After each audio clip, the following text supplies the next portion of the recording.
morning! Welcome to Sitio Irong. Nandito kami ngayon sa Tabon. And look at my fruit-bearing trees. Malalaki na sila. So way back 2019, tang 2019 tamin na namin Kenneth. Way back 2019, no, tinatanim namin yan. Maliliit pa lang sila.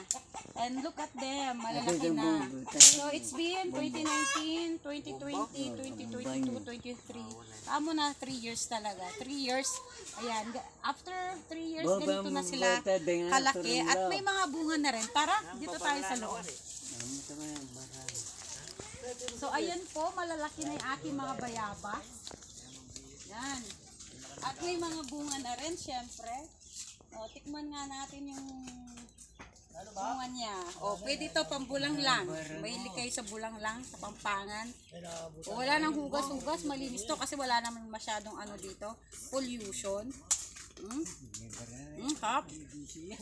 Diba? After 3 years, meron ka na inaani.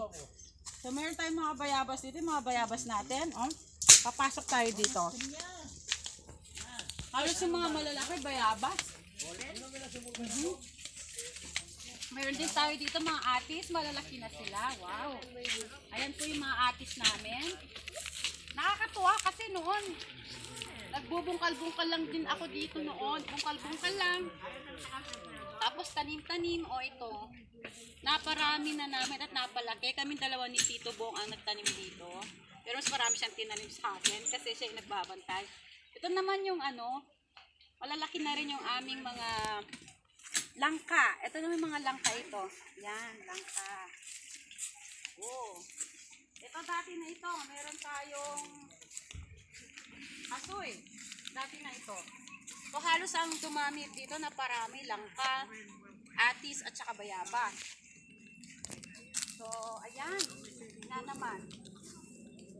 Kapag meron kang itinanim, kasabihan nga kapag meron kang itinanim, meron kang aanihin. So, thanks for watching. Bye!